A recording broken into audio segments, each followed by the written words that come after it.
The Dr. Ray Podcast is a co-production of Ave Maria Radio and EWTN Radio. Here's today's monologue with Dr. Ray Guarendi.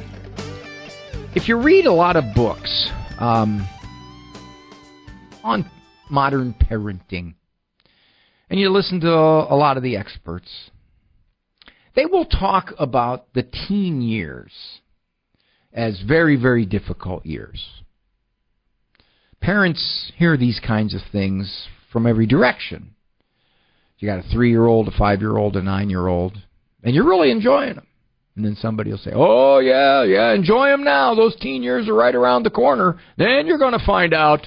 And they prepare you for this demon child that's going to come at age 14, 16. As though it's automatic. It's going to happen. It is developmental destiny. I don't think so. I live in Ohio. Just recently, I was in Fargo, North Dakota. And driving on the interstate, I think it's, is it 94 there? 94. And I look to each side of me, and I see these big farms, big honking things. And I can imagine, say, 2 generations ago, maybe 3, a farmer talking with his buddies, not saying this, well, my boy there, it's one of them there teenagers. You know, he's pretty helpful up until about a year ago. Then he got to be 14, and I can't get much out of him now. Just kind of wants to hang around, do his own thing. And everybody else is saying they got the same problem. You know, once those kids hit them teen years, they just don't go any further. I'm kind of biding my time till he gets to be 20 or 21 and gets human again. Sorry for the farmer accent there. I was wanting it real good, but just picturing it. There's no way that farmer was talking like that. And there was no way his friends were talking like that. They were looking at that 14-year-old boy as a young man. He's stronger. He's bigger. He's more capable. This whole idea that he's hitting adolescence, and now he's going to be difficult. Now he's going to be surly. Now he's going to challenge. Now he's going to look at his parents like they're throwback Neanderthals. You know, that didn't happen.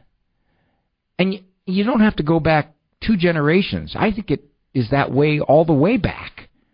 Like some caveman's not going to say, well, I'll tell you what, these kids nowadays, they all want to wear shoes. I tell them these shoes things are a passing fad, man. They all want to walk upright. I tell them, you know, and that I tell you, you know all they do? They sit there around that fire, and they watch that fire all day long. I tell them, you do your chores first, then you can watch the fire. That was not happening. So as a result, we've convinced parents, and I think the experts have a heavy hand in this, that it's automatic. It's going to happen. This is just the nature of maturation. Or you might call it immaturation.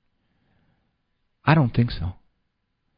I think the teen years, and by the way, teenager is a relatively new word in parenting vocabulary.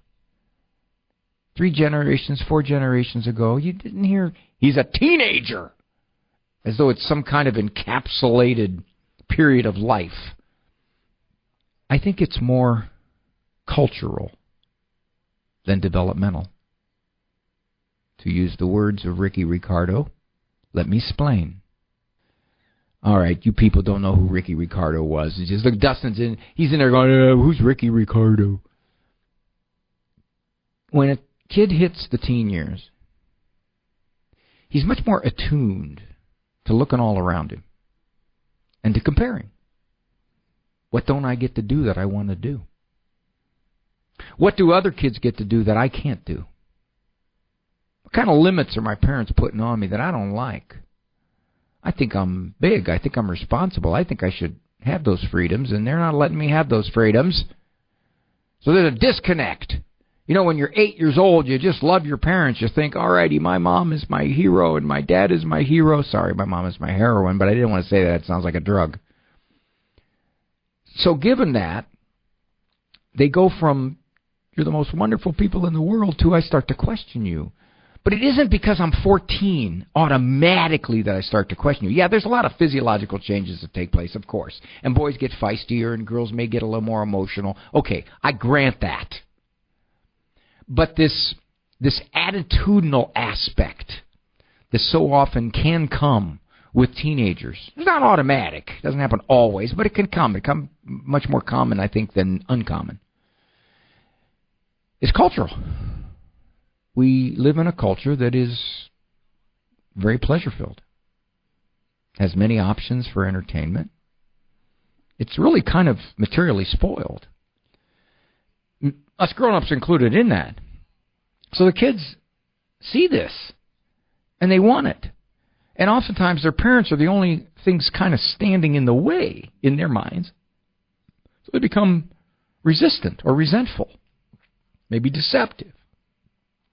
And all too often, mistakenly, that is attributed to the fact that he's 15, as opposed to the fact that he's 15 in the United States.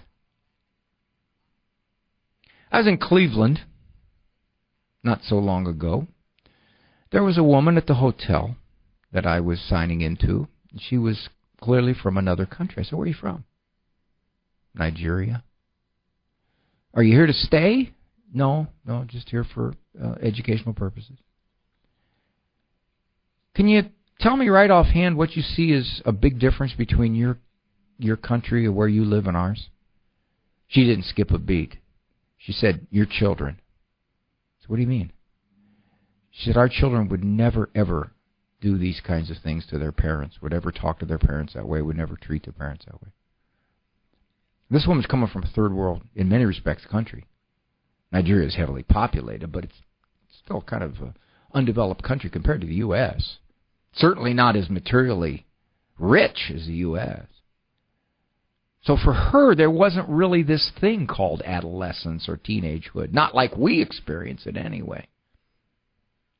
So the physiological changes, one could say, in her country actually were for the better. The kids were more mature, more grown up, more able to cooperate in the whole family structure. The teen years in the U.S. are prolonged. I mean, they go into the 20s. So I guess what I'm saying to you is don't fall prey to this idea that 13, 14, 15, 16, 17 is automatically going to be bumpier. It may be bumpier, but it isn't because of the teen at the end of the age. It is because the teens look around them and say, "Wait a minute. How come I'm not getting that stuff? Or how come I can't do that stuff? Or how come you're standing in the way of my freedoms and my perks?" Sadly, many parents tell me they don't go through that. And you know why they don't go through it? It's because they let the kids have all the freedom that the kids want. But the downside to that is it gets very ugly very fast. Because you cannot appease somebody 100%. The more you give in, the more you yield, the more they wish to have, and then the angrier they get when they don't get that last 5%. My point? Those of you who don't have teens don't live in fear. Those of you who do have teens, don't chalk it off automatically as something you have to weather, because you don't. You can still do a lot of things to make those teen years fun. At one point, I had 7 teens in my house. We had 10 kids, and they were packed pretty close together, and at one point, there were 7 teenagers. Shoot, at one point, we had 9 cars in our driveway. One of them was mine. Yeah, it was the Ford Falcon, the 1962 Ford Falcon.